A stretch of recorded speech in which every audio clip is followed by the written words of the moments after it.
시청자 여러분 안녕하십니까? 목요일 아침 뉴스 퍼레이드 이상목입니다. 그동안 파업 중인 이 전공의 빈자리를 채워온 의대 교수들, 이 한 달 전 집단 사직서를 제출을 했었습니다. 자, 그런데 오늘부터 이 사직 효력이 발생을 한다면서 학교를 떠날 수 있다, 이렇게 경고를 해왔습니다. 실제로 사직을 강행하면 의료 현장 더 큰 혼란에 빠질 가능성이 높아서 우려의 목소리가 나옵니다. 현장 취재 기자를 연결해서 자세한 소식을 좀 들어보도록 하겠습니다. 자, 최수영 기자.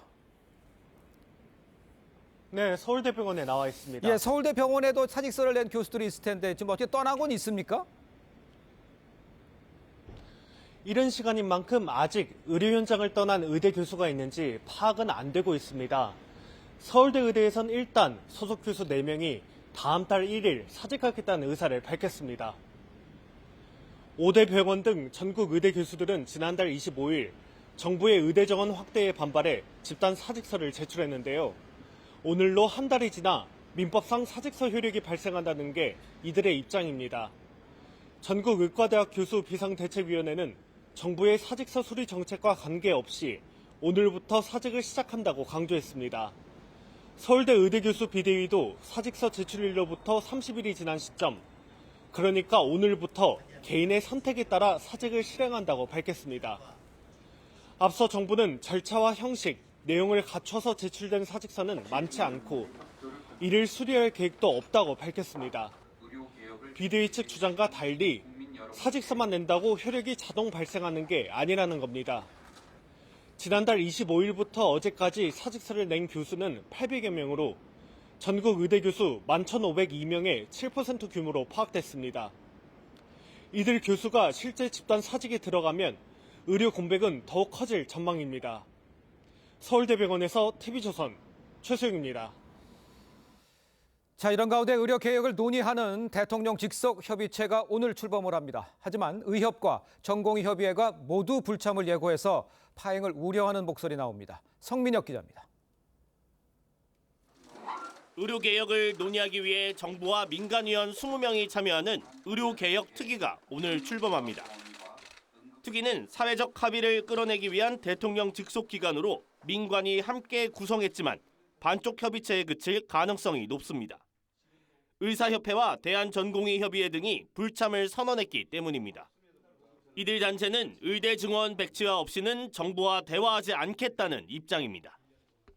부당한 행정명령의 취하와 정원 과정을 멈춰주는 것이 대화의 자리로 이끄는 정부의 최소한의 성의를 보여주는 것이라고. 의료계 핵심 단체가 빠지면서 특위가 제 역할을 할 수 있을지 회의적인 전망도 나옵니다.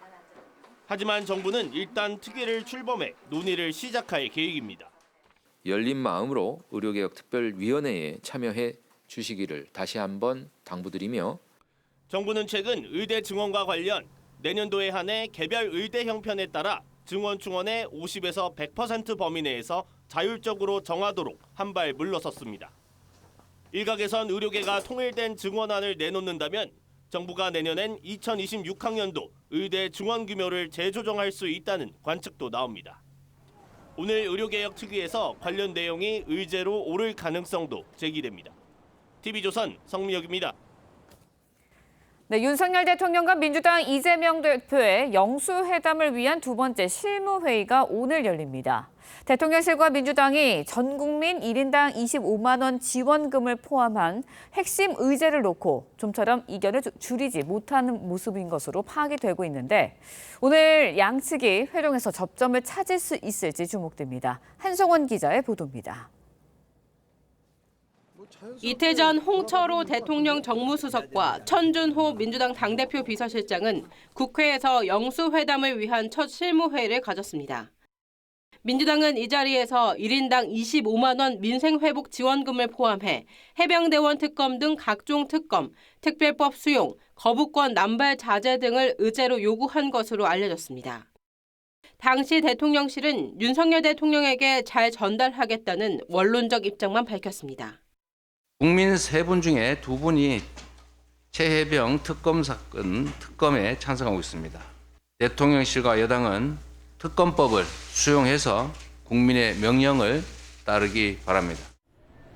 대통령실은 특히 25만 원 민생회복지원금엔 부정적 입장인 것으로 전해졌는데 오늘 열리는 2차 실무회의에서 입장 차이를 좁힐 수 있을지 주목됩니다. 해병대원 특검, 김건희 여사 특검 등 야당이 던진 의제를 놓고 구체적 의견이 오갈 것으로 보입니다. 대통령실은 총리 인선 문제를 놓고도 의견을 듣겠다고 했지만 민주당은 적합한 인사를 지명하는 게 먼저라는 입장입니다. 오늘 2차 회동에서도 양측 간 논의가 크게 진전되지 않으면 영수회담 자체가 연기되거나 무산될 가능성도 배제할 수 없다는 관측이 나옵니다. TV조선 한송원입니다. 네, 윤석열 대통령이 어제 여당 낙선자들과 만나 총선 패배와 관련한 의견을 나누고 쓴소리도 들었습니다. 낙선자들은 대통령에게 당정 관계와 당 지도 체제 변화 등을 주문했고 윤 대통령은 부족함에 대해 성찰하고 있다고 화답한 것으로 전해졌습니다. 서영애 기자의 보도입니다. 윤석열 대통령이 총선에서 낙천 또는 낙선한 의원 50여 명을 만나 격려했습니다. 당과 정부가 정치적 운명 공동체라며 원팀을 강조했습니다. 온몸으로 민심을 느낀 의원님들 여러분의 의견을 듣고 국정을 운영하는 것이 대통령으로서의 도리라고 생각합니다. 특히 여러분을 뒷받침하지 못한 저의 부족함에 대해 정말 깊이 성찰하고 있다며 국정 운영 방식 변화도 시사한 것으로 전해졌습니다. 낙선 의원들은 총선 패배 원인 분석과 함께 개선 방안 등을 제안했습니다. 종로에서 낙선한 최재형 의원은 당정 관계 개선 필요성을 강조했고 당의 지도부 구성이라든지 당정 운영 방식의 개혁이 필요하지. 그 아니란 생각을 가지고서 지금 괜찮다 이런 거는 좀 아니지 않느냐. 내부 갈등을 비판하는 목소리도 나왔습니다.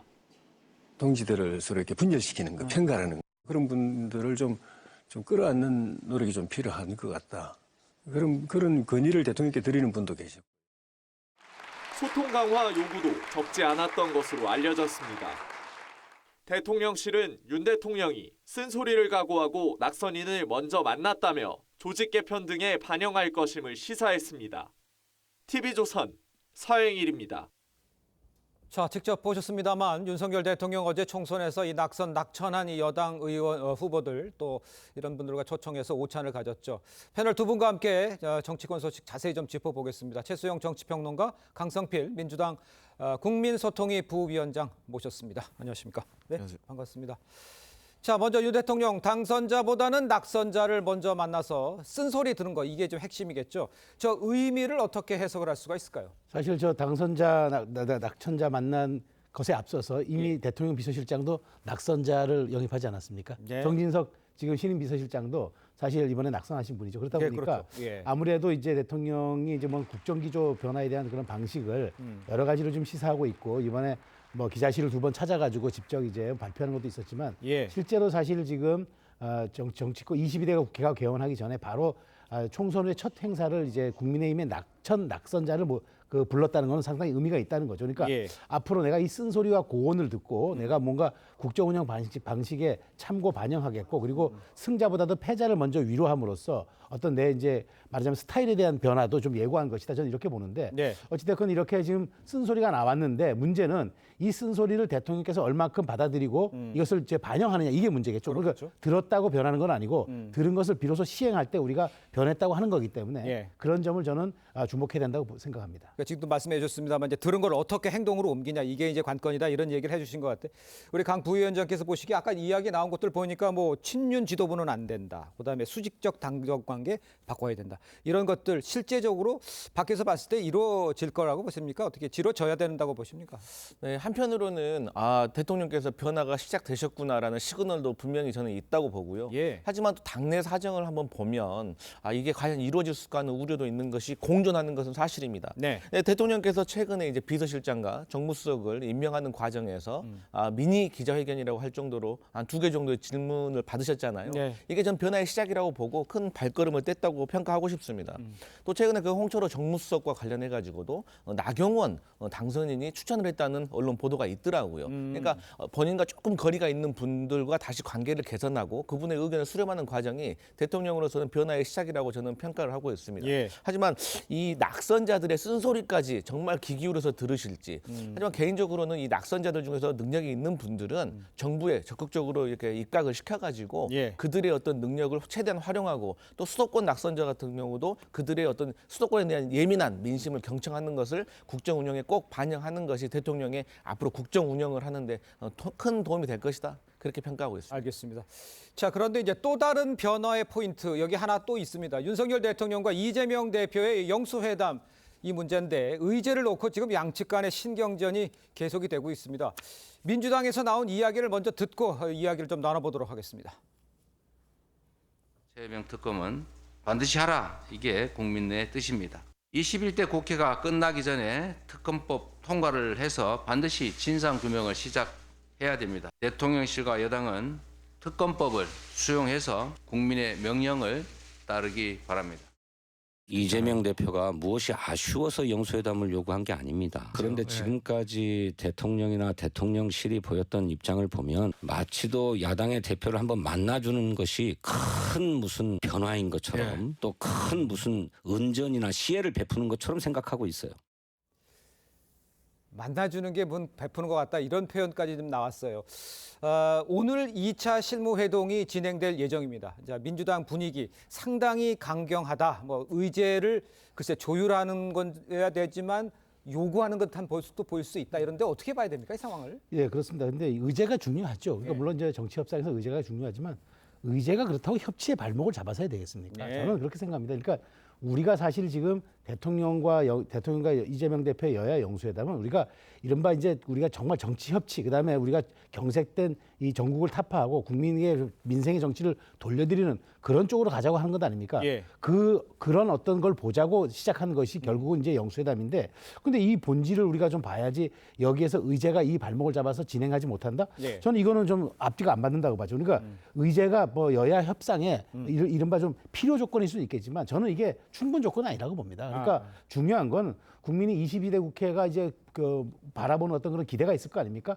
근데 그게 지금 지난 2년처럼 서로 거부권을 남발하고 그다음에 서로 거야의 완력을 보여주는 이런 정치가 아니라 서로 협치의 정치를 해서 임기 3년 차에 접어드는 윤석열 정부는 안정적인 국정 운영할 수 있도록 하고 거대 야당은 입법권을 통해서 거대 여당을 압박하되 견제도 하지만 그렇다고 민생을 도외시하지 말라 이런 뜻이 아니겠습니까?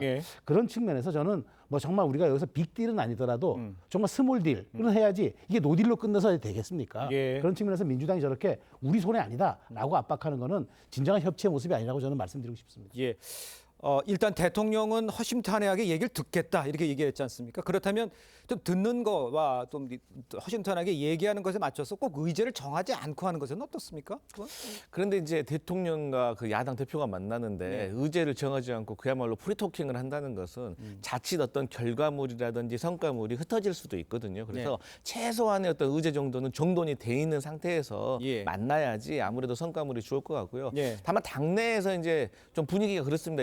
제 민주당이 지금 선거가 있지 않습니까? 그러니까 국회의장 선거도 있고 원내대표 선거도 있고 그렇죠. 그러다 보니까 아무래도 선명성 경쟁이 좀 심해지는 것 같습니다. 그러다 보니까 아무래도 이 의제와 관련해 가지고 좀 강한 메시지들이 나오는 것 같은데요. 저는 이재명 대표가 잘 판단을 해서 완급 조절을 할 수 있는 정치적인 내공이 있기 때문에 어떤 무리한 요구는 하지 않고 받을 수 있는 제안을 잘 이끌어낼 거라고 믿고 있습니다. 근데 거부권을 행사하지 않겠다, 자제하는 걸 약속해라 이런 식의 이제 아이템들이 나오면 상당히 그 협의를 하기가 좀 쉽지 않아 보이겠어요. 맞습니다. 그래서 당 내에서는 이런 강경파의 말도 있지만 뭐 정성호 의원 같이 받을 수 있는 제안을 해야 되는 거 아니냐. 그리고 첫 술에 배가 부르겠느냐. 그래서 사실 일각에서는 이번 회담에서는 정례화 그러니까 자주는 아니라고 하더라도 대통령과 야당 대표가 만나는 계기를 좀 정례화하는 것이 아무래도 첫 번째 목표가 될 것이 아니냐. 그러한 과정 속에서 여러 정치 현안들이 슬슬 풀려나가지 않을까. 하지만 첫 술에 뭐 특검법이라든지 주제라든지 뭐 여러 가지 강경한 주제, 그러니까 대통령으로서는 당장 답을 줄 수 없는 주제를 가지고 답을 달라라고 하는 것도 사실 그 회담을 좋은 성과로 이뤄낼 수 있을까라는 의문이 있습니다. 알겠습니다. 이재명 대표는 해병대 특검법에 대해서는 강경한 입장이지만 강 부위원장은 그것까지는 아니다 생각을 하신다, 이렇게 생각을 하시는군요. 알겠습니다. 자, 계속해서 국민의힘 상황도 좀 살펴보겠습니다. 친윤 핵심으로 꼽히는 이철규 의원이요, 차기 원내대표로 거론이 되면서 당내에서는 좀 엇갈린 반응이 나오고 있습니다. 직접 들어보겠습니다. 답답한 거는 이철규 의원이 상징하는 게 결국에는 친윤 아니에요. 그러다 보면 이게 또 다시 친윤으로 물러가면서 당이 과거의 반성은 없이 계속 과거의 기조대로 가는 게 아니냐, 이런 우려를 할 수밖에 없겠죠. 뭐 친윤이 죄는 아니고 뭐 대통령과 친하다는 게 죄가 될 수는 없죠. 특히 집권당에서 만에 하나 이제 원내대표가 소위 대통령실과 소통이 편한 분들로 된다면 당 대표는 어느 정도 건강한 긴장 관계를 유지할 수 있는, 그래서 당 대표와 원내대표가 균형을 맞추는 그것도 하나의 방법이 아닐까 싶네요. 자, 그런데 이제 내부를 좀 들여다보면요, 수도권에 출마했던 이 3040 세대들이 모이는 이 천목회에서는 도로 친윤당 되는 거 아니냐, 이런 우려 목소리 나오고 있는 게 공개적으로 나오고 있죠. 이런 게 사실입니다. 이철규 의원 원내대표 도전하는데 이게 어느 정도 이 가능성이 있는 얘기인지 이건 좀 설명해 주세요. 저는 뭐 현실적으로 보면 이철규 의원이 될 가능성이 높다고 봅니다. 그렇습니다. 왜냐하면 이철규, 어쨌든 지금 이 원내대표라는 거는 그 원내 진출한 의원들 108명이 뽑는 건 아니겠습니까? 그렇습니다. 현실적으로 보면 영남이 가장 많고, 그다음에 그 이번에 사실 수도권과 충청이 거의 없기 때문에, 그러면 강원권 의원과 그다음에 이철규 의원이 강원도 출신이거든요. 그다음에 거기다가 지금 이철규 의원이 인재영입위원장으로 영입한, 지금 이제 여러분들이 아마 10명 이상이 이번에 의원 원내에 진입을 했습니다. 이 숫자를 합하면 사실은 벌써 과반이 넘기 때문에 숫자적으로도 유력하지만, 저는 좀 내부를 들여다보고 싶은 건 이겁니다. 지금 임기 3년 차에 접어든 대통령실이 비록 거야의 192석이라지만 이른바 국정 주도권을 놓을 수는 없잖아요. 그렇다면 이걸 좀 적절히 대변하고, 또 더더군다나 지금 국민의힘의 원내대표는 192석을 상대해야 되기 때문에 일종의 극한 직업입니다. 그러니까 잘 대통령실과 소통이 돼야 하고 전국 주도권도 놓지 않으면서 거야도 협상해야 되는 여러 가지 그 어려운 정치 지형을 돌파해야 하거든요. 그런 측면에서 적절히 소통도 되고 당의 장악력도 있고 그다음에 협상력도 있는 그런 분이 결국 나서야 되기 때문에 그런 여러 가지 현실적인 걸 감안하면 당의 쇄신 요구도 있긴 하지만 그것은 당대표가 조금 보완할 문제고, 원내대표는 원내대표대로의 특성 때문에 저는 이철규 의원이 그래서 자꾸 얘기가 나오고 다른 분들보다는 유력하게 거론되고 있는 이유가 아닌가, 그렇게 저는 전망합니다. 알겠습니다. 친윤의 이철규 의원이 유력하다는 얘기가 나오고 있습니다. 그러니까 이제 뭐 나경원 당대표, 이철규 의원 이런 얘기 나오고 있어요. 거기에 대해서는 가능성 같은 건 어떻게 보세요? 지금 현재 돌아가는 상황으로 봤을 때 가능성 상당히 높아 보입니다. 그렇습니다. 그래서 민주당이 봤을 때, 제3자가 봤을 때는 매우 우려스러운 상황입니다. 이유는 뭐냐면 최근에 비서실장의 정진석 전 의원이 됐죠. 근데 이분이 되게 강성입니다, 사실. 그리고 최근에 지금 국민의힘에서 당대표와 관련된 어떤 룰을 두고 당원 100%냐 뭐 50대 50으로 섞느냐라는 어떤 논쟁이 있잖아요. 사실 당심이 민심이고 민심이 윤심이다라고 하면서 당원 100%를 관철하시는 분이 정진석 비서실장 아니겠습니까? 근데 이런 분이 비서실장인 상황에서 대통령의 측근으로 불리는 이철규 의원까지 원내대표가 된다. 그러면 혹여 나중에 나경원 당선인이 당대표가 된다고 하더라도 이 두 분을 막아낼 수 있는 여력이 있을까라는 의문이 들고요. 그렇게 되면 총선의 민심, 즉 수도권의 민심에 예민하게 반응을 해야 되고 또 대통령과 약간 거리가 있는 분이 수평적인 당정관계를 이루어야 된다는 이런 총선 민심을 과연 잘 받아서 이뤄낼 수 있을까 하는 우려가 있습니다. 알겠습니다. 자, 다음 소식도 짚어보겠습니다. 이화영 전 부지사의 이 술판 회유 주장 관련해서 진실 공방 계속 이어지고 있는 상황입니다. 여당에서요, 이 전 부지사와 민주당을 향한 이 강한 비판의 목소리가 나왔습니다. 한번 들어보겠습니다. 거짓말로 재판을 방해하는 범죄 피고인, 그 피고인을 위해 허위 사실을 거침없이 밝히는 변호인, 그리고 그 사법 방해로 가장 이득을 보는 뒷배의 삼각편대가 일사불란하게 이재명 대표 방탄을 위해 움직이고 있는 것입니다.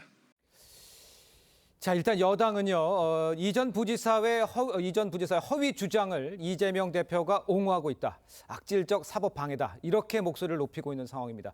그제 이원석 검찰총장이 작심 발언 이후에 여당도 이제 비판에 나섰잖아요. 지금 전체적인 정치권에서 보는 이 사안에 대해서는 어떻게 생각하십니까? 그러니까 이 사안은 자체가 이재명 대표의 지금, 그러니까 이화영 전 부지사 6월에 이제 판결이 나오니까 그 판결에 유죄가 나오면 이게 이재명 대표와 바로 연관이 될 수 있기 때문에 이걸 차단하려는 민주당의 사법방해 의도가 있고 이것은 법치주의 훼손이라는 아주 명쾌한 지금 결론에 도달한 거죠. 예. 즉 다시 말해서 그러니까 술판 주장에서 그다음에 전관예우 주장에서 다시 한번 CCTV 주장까지 예. 이른바 의혹이라면 의혹은 다 쏟아내는데 이게 임대원 기우제 아닙니까? 네네. 무엇인가 검찰에서 요만한 흠이라도 나올 때까지 무조건 그 터무니없는 주장이라도 해보겠다는 게 민주당의 의도라는 걸 알기 때문에 여기에 대해서 정말 선을 긋지 않으면은 이 논란은 끝까지 갈 수가 있겠다. 그래서 지금 예. 이원석 검찰총장이 정면으로 반박했기 때문에 이 부분에 대해서는 정치권도 더 이상 확산을 막아야겠다는 생각으로 이제 국민의힘도 정확하게 지금 여기에 반박에 나서고 있는 건데 예. 저는 이재명 대표 민주당의 논리적 근거가 너무 빈약하고 이화영 전 부지사의 진술이 너무 자주 바뀌어서 이 부분은 국민적 설득력이 좀 없을 것으로 봅니다. 알겠습니다. 지금 시청자 여러분께서도 뭐 쭉 상황을 좀 지켜보시면요. 술을 먹었다, 안 먹었다, 장소가 어디다 바뀌었다, 안 바뀌었다, 뭐 이런 얘기가 계속 주장하고 반박하고 이런 일이 계속 이어져 오고 있습니다. 이런 가운데 이 총장의 정면 반박에 이제 공식 반응은 아직 없습니다. 그러니까 문제가 뭐냐면 계속 싸움이 벌어지니까 검찰총장이 나와서 공개적으로 비판을 했잖아요. 그런데 아직 민주당이 이 부분에 대해서는 반응이 없어요. 이건 왜 그런 겁니까? 제가 개인적으로 생각했을 때는요. 예. 이원석 총장께서 말씀하셨던 내용이 사실 새로운 건 없다고 생각합니다. 그러니까 저희가 느끼기에는 공당이 끌려다녀서는 안 된다라는 것이 저는 느낌 그 줄 한 줄이 들리더라고요. 예. 그래서 민주당에서 앞으로 향후 어떤 대응해야 될 것에 있어서는 조목조목 반박을 하고 지금까지 그래 왔다는 점. 예. 하지만 큰 틀에서 저는 이런 말씀을 드리고 싶어요. 이 사건의 본질이라는 게 지금 김성태 쌍방울 회장이 그 이화영 부지사를 통해서 예. 이재명 대표의 방북 비용을 대납을 했다는 거 아니겠습니까? 예. 800만 불. 하나로 따지면 이게 109억입니다. 이 큰 돈을 어떻게 얼굴 한 번 안 본 사람한테 대납을 할 수가 있겠습니까? 예. 그리고 지금 이 술판 의혹이 만약에 거짓이잖아요. 가장 타격을 받는 사람은 이재명 대표입니다. 그렇기 때문에 민주당은 허황된 어떤 정치적인 공세가 아니라 정말로 이게 신빙성이 있다고 생각을 하고 있기 때문에 여기에 대해서 의혹을 제기하는 것이고 저는 이원석 총장도요. 입장을 밝히긴 했지만 저는 대검에다가 빨리 감찰을 지시해가지고 강제 예. 수사권을 발동을 해서 예. 어떤 쌍방울 직원들이라든지 여러 가지 휴대폰 포렌식 압수를 통해서 좀 빠른 수사를 하면은 이게 금방 드러날 수 있는 일이라고 생각을 해서 예. 좀 빨리 마무리를 했으면 좋겠다 이렇게 아니, 말씀드립니다. 그러니까 그렇게 말씀을 할 수 있는데 예. 이제 이재명 대표가 얘기한 게 100% 사실로 보인다라고 얘기를 했지 않습니까? 네. 아니라고 하고 이화영 지사가 말하고 주장한 것이 계속 바뀌고 있는데 이걸 100% 사실로 믿고 이제 검찰이 증명해내라? 이건 좀 먼저 물증을 제시하고 해야 되는 거 아니에요? 근데 이제 이화영 부지사의 그 변호인은요, 예. 검찰의 반박에 대해서 조목조목 다 지금 얘기를 하고 있습니다. 예. 사실 그 사건, 뭐 조목조목 그 내용에 대해서 지금 여기서 일일이 다 말씀드리지는 못하지만, 그러니까 술자리가 뭐 장소가 바뀐 이유, 그리고 술을 마셨다 안 마셨다에 대해서 지금 설명을 다 하고 있거든요. 그래서 이것은 결국에는 서로 간에 공방밖에 될 수가 없다. 그래서 이것을 객관적으로 증명을 하려면 어떤 강제적인 수사권이 필요하다. 그런 입장입니다. 알겠습니다. 자, 이런 가운데 이화영 전 부지사 측이요. 이번에는 검찰청사 진술 녹화실 건물 거울 뒷면에 있는 CCTV 이게 몰래 카메라다 이렇게 주장을 했습니다. 이건 다 공개된 겁니다. 검찰 어디에나 다 있습니다. 근데 이걸 왜 또 이렇게 얘기가 된 거예요? 그러니까 방송국 촬영 카메라 보고 몰래 카메라라고 우기는 격이죠. 그리고 네. 지금 민주당에서 자꾸 그러잖아요.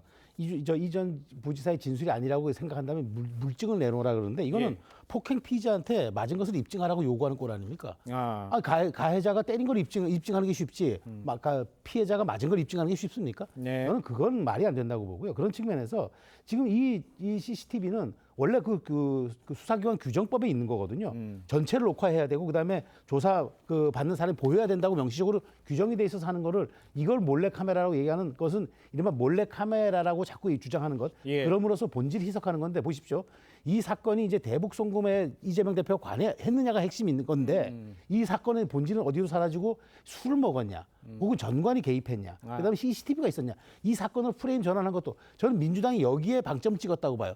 이렇게 공세를 프레임만 전환한 것도 저는 상당 소득이라고 생각하고 국민들이 이렇게 되다 보니까 6월 달에 어떤 판결이 나오더라도 맞아 술판이 있었고 뭐가 있었지 이런 식으로 오염된 진술을 마치 상상하게끔 하는 그 전략으로 보기 때문에 예. 이건 사실관계가 관계없이 민주당이 저는 6월까지 주장할 걸로 봐요. 그리고 주장할 걸로 그래서 제가 인디언 기우제라고 표현한 게 바로 거기에 이유가 있습니다. 지금 뭐 언급을 해주셨습니다. 이렇듯 이제 이전 부지사 측은 의혹을 제기하고 검찰이 반박하면서 다른 의혹을 또 제기하는 이런 모습 계속 보이고 있는 양상이죠. 이전 부지사 측의 발언이 계속 바뀌면서 야당 내에서는요, 신빙성이 흔들린다, 조금 거리를 둬야 하는 거 아니냐 이런 목소리도 있다곤 하는데, 물론 강 부위원장께서는 검찰에서 감찰을 해야 된다 이렇게 주장을 했습니다만, 민주당 내에서 조금 반복되는 진술이 바뀌는 이런 거에 대해서는 좀 변화가 있습니까? 보는 시각이? 그러니까 사실 저희 민주당도 과거에 이제 청담동 술자리 의혹에 대한 트라우마가 있지 않겠습니까? 있죠. 예. 그렇기 때문에 조금 신중해야 된다는 신중론도 분명히 있습니다. 네. 그리고 저도 개인적으로는 이재명 대표가 직접 나서서 이렇게 공세를 하는 것이 맞느냐? 당의 대변인도 있고 여러 가지 이번 TF 팀도 있기 때문에 거기서 대응하는 것이 맞지 대표까지 나서서 하는 것이 조금 우려스럽다라고 하는데요. 그럼에도 불구하고 어쨌든 당내에 많은 법률가들과 상의를 해서 정무적으로 판단을 한 것이기 때문에 저희가 뭐 거리를 둔다는 것보다 조금 더 팩트를 더 확인을 더 잘해야 된다 그런 뜻이지 거리를 둔다는 것은 조금 맞지 않는 것 같습니다. 알겠습니다. 자, 민주당 내 상황도 좀 보죠. 당내 상황이요. 원내대표 선거 이야기입니다. 이 선거 8일 앞둔 현재 출사표를 던진 사람이 이른바 찐명으로 평가받는 박찬대 의원 한 사람뿐입니다. 이 추대되는 분위기라고 봐야 됩니까? 지금 현재 출마를 하실 것 같았던 분들이 불출마를 하시는 분들도 있는데요. 사실 저는 과대한 경쟁이 되는 것보다 한 2분 내지 뭐 많아야 3분 정도가 경쟁을 하는 게 좋다고 봐요. 근데 뭐 서영교, 김민석, 뭐 김성환 여러분들이 만약에 불출마를 정말로 가시화한다. 그러면 저는 다른 후보가 나설 거라고 생각을 하고요. 어쨌든 지금 현재는 어떤 박찬대 의원이 사실 우위에 있는 것은 맞는 것 같습니다. 과연 이게 추대로 이루어질까? 왜냐하면 우리가 국회의장 선거만 하더라도요. 처음에는 추미애 후보가 많이 앞서는 듯 했지만 우원식 의원까지 지금 가세를 하면서 오히려 더 경쟁되는 분위기가 있고 우리가 속된 말로 이걸 반장 선거라고 하잖아요. 그렇기 때문에 의원들의 마음은 누구도 알 수가 없고 원내대표 선거 같은 경우는 구도도 중요하지만 더 중요한 게 개인기입니다. 그렇기 때문에 후보에 대한 어떤 개인기가 중요하고 인품이 중요하기 때문에 결과를 장담할 수 없다. 그래서 추대론으로 가지는 않을 것 같다. 그렇게 보고 있습니다. 알겠습니다. 또 몇 번 아니라요. 또 국회의와 의장직을 놓고도 후보들 간 선명 경쟁 아주 치열해지고 있습니다. 정성호 의원이 김건희 여사 특검법을 첫 영수회담에서 꺼내는 것 부적절하다. 이렇게 언급을 하자요. 추미애 전 장관이 엉뚱한 말을 한다 이렇게 겨냥을 했습니다. 물론 바라보는 거는 그 당내의 강성 지지층일 것 같은데 이 상황은 어떻게 봐야 됩니까? 그러니까 뭐 원내대표 선거에서는 뭐 이른바 뭐 이재명 대표 당내 이재명이 민주당이 완성됐기 때문에 순혈주의 얘기하는 건 되지만 국회의장 후보로 거론되는 분들이 김 여사 특검법까지 의제에 올려야 된다고 얘기하는 거는 이른바 이재명의 마음, 즉 명심을 자꾸 강조하는 건데 국회의장 하겠다는 분이 명심보다는 중심을 잡아야죠. 국민의 중심을 잡는 게 국회의장이지. 저는 그렇게 봅니다. 국회법에 왜 국회의장에 대한 중립 의무가 있습니까? 저는 그런 것들의 좀 본질을 살려야 된다. 그래서 저는 민주당에서 과도한 이런 충성 경쟁과 순혈주의 경쟁이 민주당을 오히려 정말 갈라파고스의 정당으로 만들 수도 있기 때문에 이번 총선에서 나왔던 민심을 정확히 헤아리는 게 중요하지 과도하게 자기중심적으로 헤아리는 건 지양해야 한다고 말씀드리고 싶습니다. 국회의장 선거에서 저렇게 싸움이 치열해지는 양상은 어떻게 봐야 됩니까? 그러니까 이제 말씀하셨듯이 아무래도 대부분의 후보들이 친명 성향이기 때문에 그러면 차별화를 하려면 뭐가 있겠습니까? 선명성이 중요한 거죠. 근데 지금 말씀하신 것처럼 김건희 특별법과 관련해 가지고는요. 사실 정성호 의원의 말은 이거죠. 아니 받을 수 있는 제안을 해야 되는 거 아니냐. 그런 차원인 거고 제가 아까 앞서도 말씀드렸지만 그 최혜병 특검법 같은 경우도 거론을 아예 해서는 안 된다는 게 아니라 말만 하되 거기서 답을 얻으려고 하는 것은 무리하다는 거죠, 현실적으로. 어떻게 대통령이 그 자리에서 바로 답을 주겠습니까? 그리고 어떤 특검법과 관련해서는 민주당만의 문제가 아니라 야육당의 문제이기 때문에 흘러가는 대안이다. 그래서 넌지시 이렇게 얘기는 할 수 있겠지만 결정을 마무리를 하려고 하는 것은 조금 아닌 것 같다. 그 말씀입니다. 알겠습니다. 자, 정치권 소식 두 분 말씀은 여기까지 듣겠습니다. 고맙습니다. 감사합니다. 서울 여의도의 한 아파트 주차장에서 벤츠 차량이 12중 추돌 사고를 일으켰습니다. 주차 공간이 부족하다 보니까 70대 경비원이 차를 빼다가 벌어진 일인데 경비원과 차 주인 모두 급발진을 의심하고 있습니다. 임서인 기자입니다. 벤츠 SUV가 아파트 주차장에서 천천히 후진하다가 갑자기 속력을 높입니다. 주차된 차들을 들이받고 잠시 멈추는가 싶더니 이번엔 급가속을 하며 앞으로 내달립니다. 결국 주차된 벤츠, 세단을 정면으로 들이받은 뒤에야 멈춰섭니다. 서울 여의도의 한 아파트 주차장에서 주차돼 있던 차 12대가 파손돼 수억 원의 수리비가 발생했습니다. 사고는 아파트 경비원이 주인 대신 차를 빼주다가 일어났습니다. 지은 지 50년 가까이 된 이 아파트는 주차 공간이 부족해 경비원들이 주차된 차를 대신 빼주는 경우가 일상적입니다. 이 사고로 운전을 했던 경비원이 다리를 다쳤습니다.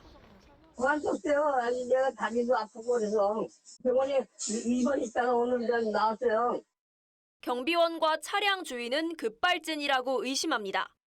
제동 장치에 문제가 있는 건지 아니면 급발진의 원인이 있는 건지 그 두 가지가 좀 의심스럽습니다. 벤츠코리아는 차량의 주행 정보를 면밀히 분석하고 정확한 원인을 파악할 예정이라고 밝혔습니다.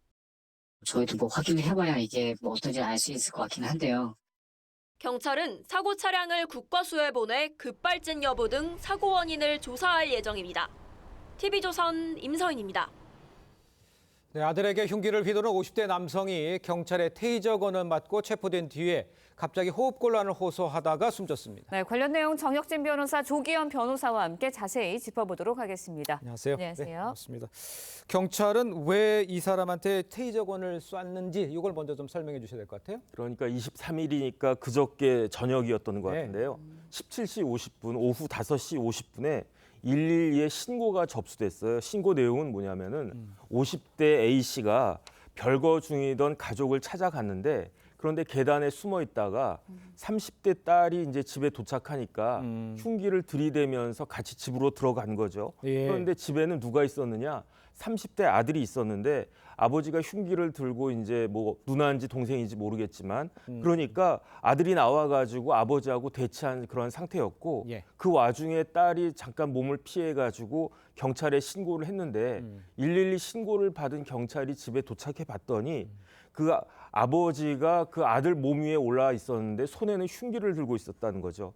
그러니까 여기에 대해서 그 흉기를 내려놔라 이렇게 몇 차례 경고를 했음에도 불구하고 응하지 않으니까 경찰이 그 아버지에게 50대 A씨에게 테이저건을 발사해가지고 체포를 했는데 그 테이저건 맞을 때까지는 그 아버지가 50대 A씨가 그렇게 문제는 없었던 것 같아요. 그래서 순순히 경찰서까지 갔고 경찰서에서 조사를 받고 있었는데 그러다가 경찰서에서 갑자기 호흡곤란을 호소해서 병원으로 옮겼는데 사망한 게 19시 31분이니까 약 한 1시간 40분 정도 후에 갑자기 병원에서 사망한 이런 사건이 있었습니다. 그렇군요. 네. 아버지가 아들에게 흉기로 위협을 하다가 그것을 본 경찰이 이제 테이저건 쐈고 그리고 경찰 조사를 받던 아버지가 숨진 거거든요. 누가 어떤 책임을 져야 하는 건가요? 일단 먼저 경찰의 업무상 과실이 있는지 형사상 문제가 될 수도 있고요. 또 민사상으로도 문제가 되는 경우가 종종 있습니다. 그러니까 경찰관이 직무 집행에 관련해서 그 경찰관 직무집행법을 위반해서 테이저건을 잘못 사용했다거나 하는 경우에는 이 형사상 과실 책임이 있을 수 있고요.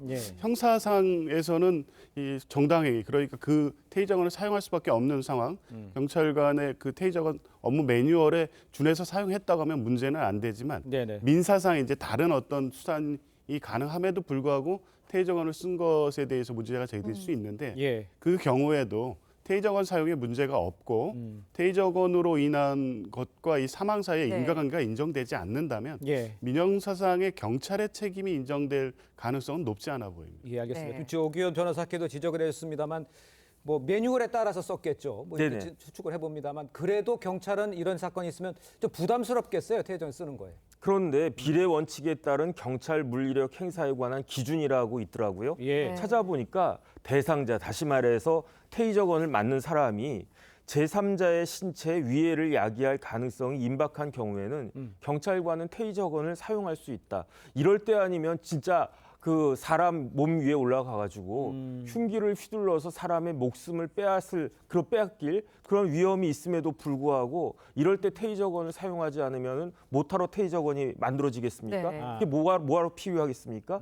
그러니까 조금 전에 조 변호사님 말씀하신 것처럼 이런 것들은 형법상의 정당 행위이고 오히려 만약에 그럴 때 테이저건 등을 사용하지 않아가지고 어떤 그 피해자가 발생할 경우에는 그러면 경찰관이 오히려 책임을 져야 되는 그러한 일이 있는 것이 아닌가.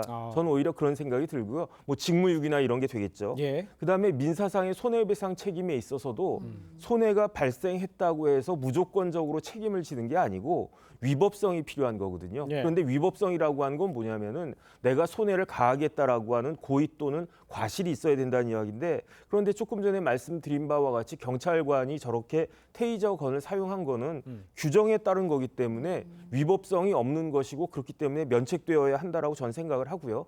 그런데 일부 이제 법원 그 판례에 따르면은 이와 같이 경찰관이 어떤 그 물리력을 행사한 경우에 그 경찰관에게 책임져야 된다, 이러한 판결들이 있었던 것이 있었는데 이런 법원의 태도는 저는 맞지 않다고 생각하고요. 전향적으로 이런 경우에는 경찰관에게 오히려 더 잘했다라고 하는 그러한 그 태도가 필요한 것이 아닌가, 태도 변경이 필요한 것이 아닌가, 저는 그렇게 생각이 됩니다. 네, 일단 뭐 경찰의 과잉 대응에 대한 뭐 객관적이고 뭐 구체적인 좀 기준이 마련돼야 되지 않을까라는 생각이 좀 들고요. 다음 이야기도 해보도록 하겠습니다. 최근 인천에서 주인이 근처에 있는데 명품 가방을 훔쳐 달아나는 사건이 발생했습니다. 근데 이게 때를 보면은 초저녁이고요. 길거리 벤치에서 발생한 일이거든요. 어떻게 이런 일이 벌어진 건가요? 23일 저녁 7시 11분 경이니까 아직 밖이 해가 지기 전입니다. 더군다나 뭐 길거리였고 주인이 바로 앞에 있는 상황이었고 주변에는 또 상당히 CCTV가 설치돼 있었던 것으로 보입니다. 그러면 이 범행 행각이 결국에 발각될 것을 알 수 있는 상황이었는데도 불구하고 대담한 범행에 이른 것이고요. 또 뭐 좀 놀라운 것은 2024년 대한민국에서 이런 일이 발생했느냐, 이 부분 때문에 이제 국민들이 굉장히 관심도 갖고 실망도 하고 그런 것 같습니다. 우리나라를 찾는 외국인들이 SNS 등에 우리나라를 소개할 때 치안이 가장 좋은 나라이고 또 시민의식, 또 준법의식 이런 게 세계 최고다라는 칭찬을 계속하고 있는 상황 아닙니까? 그런 상황에서 과거 뭐 80년대에나 있었던 이런 뭐 절도, 소매치기 같은 형태의 범죄가 발생했다는 것이 오히려 좀 이례적으로 보이는 상황입니다. 그러니까 핸드폰을 놓고 가도 가져간 사람이 없다, 이런 게 아주 해외에서도 이야기가 많이 되잖아요. 그런데 이제 길가에 벤치에 둔 가방을 도둑맞은 거, 이런 경우 물건 주인은 어떤 책임이 있습니까? 글쎄요, 뭐 훔쳐간 도둑놈이 잘못한 거지 잃어버린 사람한테 뭐 책임을 묻는다라고 하면 굳이 잘못을 묻는다라고 하면 부주의한 것이 문제가 된다, 이런 생각은 할 수 있지만 전 조금 전에 조 변호사님 말씀하셨지만 물건 잃어버린 당사자한테는 좀 안 됐지만 그만큼 우리나라가 좋은 나라란 이야기예요. 뭐 이상목 앵커나 저희 어렸을 때에는 소매치기 굉장히 많았고요. 신문에 소매치기 당했다 이런 이야기 되게 많았고요. 근데 지금은 그런 이야기 거의 없고 오히려 이런 게 그 기사화될 정도로 그다음에 심지어 우리가 어렸을 때는 선진국이라고 했던 유럽만 해도 지금 유럽에도 소매치기가 극성이지 않다는 그런 이야기 아니겠습니까? 우리나라가 좋은 나라가 됐다는 그런 생각이 듭니다. 네. 알겠습니다. 자, 두 분 말씀 여기까지 듣겠습니다. 고맙습니다. 고맙습니다. 네, 3년 전 세종시 아파트 특별 공급 자격이 없는데도 분양을 받거나 또 실거주도 하지 않은 채 시세 차익만 남긴 공무원들 아주 수두룩했습니다. 네, 정부가 특공 제도를 폐지하고 시세 차익은 환수하겠다는 특단의 대책을 발표했었는데요. 저희 취재진이 확인해봤더니 분양이 취소된 사람은 단 한 명뿐이었고 차익 환수는 규정이 없어 불가능했던 것으로 드러났습니다. 송병철 기자의 보도입니다. 지난 2021년 세종시 특별공급이 공무원에게 과도한 특혜를 준다는 논란이 일자 정부는 특공 폐지를 전격 발표했습니다. 위법이 있을 땐 시세 차익도 환수하겠다고 강조했습니다. 특별공급이 오히려 특혜가 되고 있다. 또 이를 악용하는 사례까지 있다는 국민적 질책을 따갑게 받아들이겠습니다. 이듬해 감사원의 전수조사로 부적격자 70명이 확인됐습니다. 후속 조치는 어떻게 됐을까? 분양이 취소된 것은 A씨 단 한 건뿐. 취소 진행이 6건, 취소 검토 중이 23건이었습니다. 나머지 40건은 건설사로부터 분양 취소가 불가하다는 답변을 받았습니다. 아파트를 이미 다른 사람에게 팔아버렸다는 이유였습니다. 시세 차익을 환수할 수 있는 법적 근거도 없는 것으로 전해졌습니다. 주택 환수는 이제 불가능하게 되는 거죠. 손해의 주인한테 넘어갔으니까. 그 사람 걸 뺏어오면 안 되지 않습니까? 형사 고발당한 부적격자는 문서를 위조한 한 명뿐이었고 나머지는 행정착오라며 경징계에 그쳤습니다. 상황이 이런데도 정치권에서 국회 이전론이 나오면서 세종특공 부활론이 다시 고개를 들고 있습니다. TV조선 송병철입니다. 네, 2022년 데뷔와 동시에 연이은 히트곡을 내며 대표 K-팝 걸그룹이 된 뉴진스. 한 번쯤 들어보셨을 텐데요. 네, 뉴진스는 방시혁 의장의 기획사 하이브의 자회사 격인 어도어의 소속입니다. 어도어는요, 민희진 대표가 이끌고 있고요. 그런데 최근 어도어의 본사 하이브 간의 분쟁이 이어지고 있는 겁니다. 하이브 측은 어도어가 본사로부터 불법적인 독립을 하려 했다면서 어도어 경영진에 대한 감사권을 발동하고 민 대표 사임을 요구했습니다. 반면 어도어 측에서는 하이브 신인 걸그룹 아일릿이 뉴진스를 모방했다는 표절 의혹을 제기했더니 보복에 나선 것이라고 반발을 했습니다.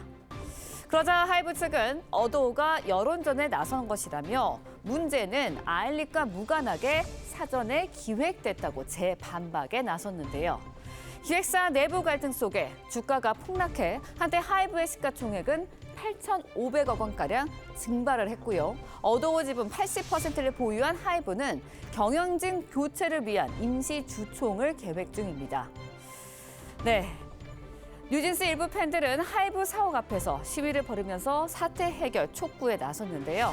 기획사 내용이 다음 달 컴백하는 뉴진스 활동에도 타격을 주는 것은 아닌지 관계자 싱크 들어보고 전문가와 함께 자세한 이야기 나눠보도록 하겠습니다.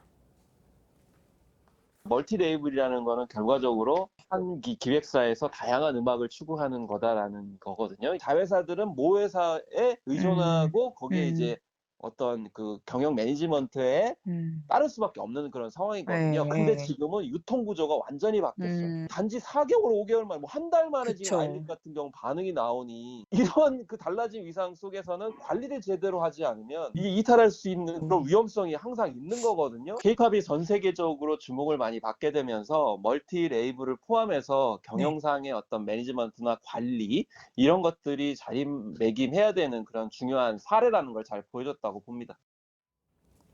네, 전해드린 대로 국내 최대 연예기획사 하이브가 내분에 휩싸이면서 주가까지 출렁이었습니다. 관련 내용 석병훈 이화여대 경제학과 교수와 함께 자세히 짚어보도록 하겠습니다. 안녕하세요.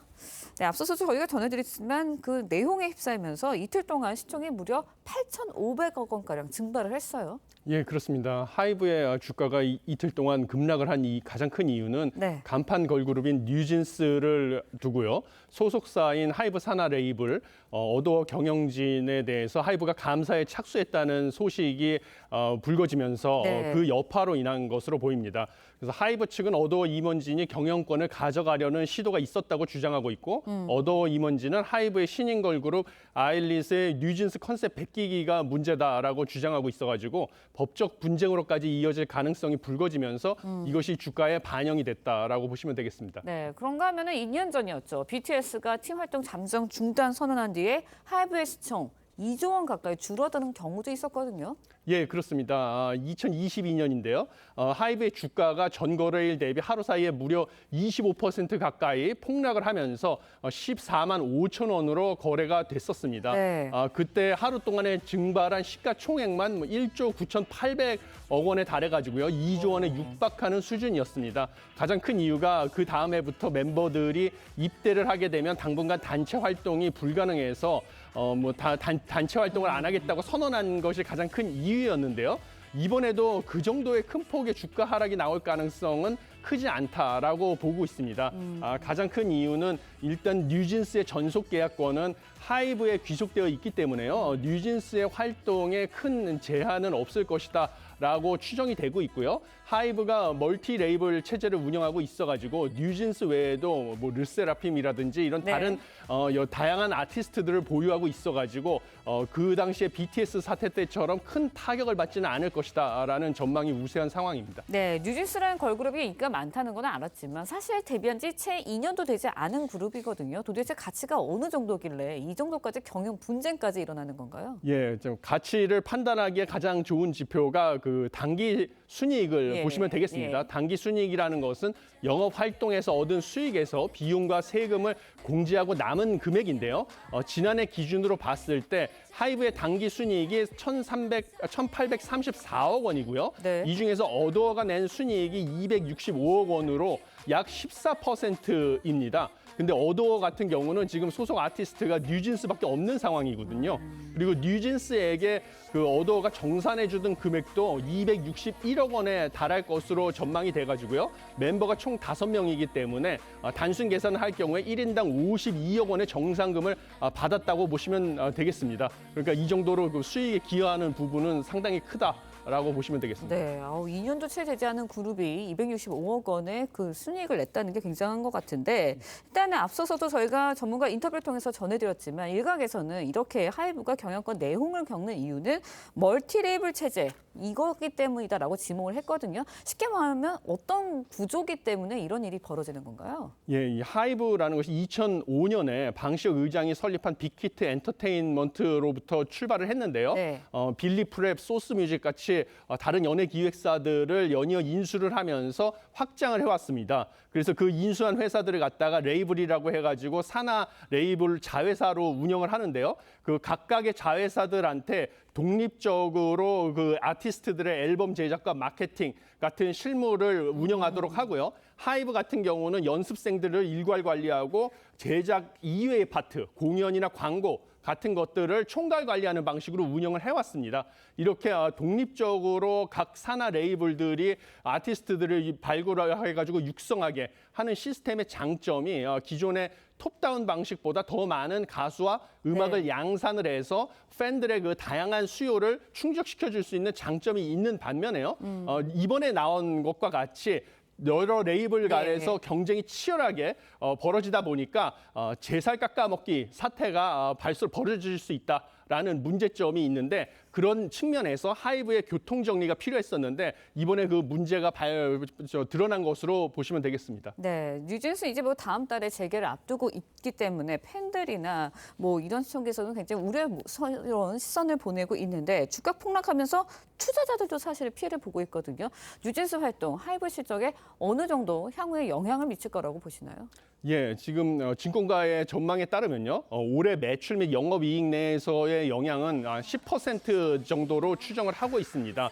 그리고 아까 말씀드린 것처럼 뉴진스의 전속 계약권이 하이브에 귀속되어 있기 때문에 뉴진스 활동에는 큰 영향이 없을 것으로 보여가지고요. 그 주가 같은 경우는 지금 좀 낙폭이 과다한 것이 아니냐라는 전망이 우세한 상황입니다. 그렇지만 이 어도어의 감사 이슈, 그다음에 이거에 대한 법적 분쟁이 계속 당분간 지속될 것이기 때문에 이로 인해서 주가의 변동성이 커지는 것은 불가피하다. 이렇게 보시면 되겠습니다. 네, 좀 더 지켜봐야 할 것 같다는 생각이 드네요. 지금까지 이화여대 서병훈 교수와 함께 자세한 이야기 나눠봤습니다. 오늘 말씀 고맙습니다. 이스라엘이 가자 북부 등에 대한 대규모 공세를 재개할 움직임을 보이자 하마스가 인질 영상을 공개했습니다. 영상 속에는 이스라엘 인질 남성이 심각한 부상을 입은 듯한 모습과 함께 정부에 집에 돌아가게 해달라고 간곡하게 요청하는 모습이 담겼습니다. 서영일 기자의 보도입니다. 무장한 하마스 대원이 건물 안으로 총격을 가합니다. 건물 안 이스라엘 사람들이 저항해보지만 이내 제압돼 강제로 트럭에 태워집니다. 지난해 10월 하마스가 이스라엘 남부의 음악축제 현장을 습격할 때 영상입니다. 하마스가 당시 인질로 붙잡은 허시 골드버그 폴린이란 남성의 최근 영상을 공개했습니다. 팔을 다친 듯한 모습의 폴린은 인질이 집으로 돌아갈 수 있게 해달라고 정부에 간곡하게 요청했습니다. כל יום שאנחנו כאן זה עוד יום שאתם מפקירים אותנו. עוד יום שאתם מתירים את הדם שלנו. תעשו כבר את המצופה מכם ותחזירו אותנו הביתה עכשיו. 영상이 공개되자 가족들은 정부와 국제사회의 도움을 요청했습니다. Be brave, lean in, seize this moment, and get a deal done to reunite all of us with our loved ones and to end the suffering in this region. 하지만 이스라엘은 하마스 축출 작전에 고삐를 늦추지 않았습니다.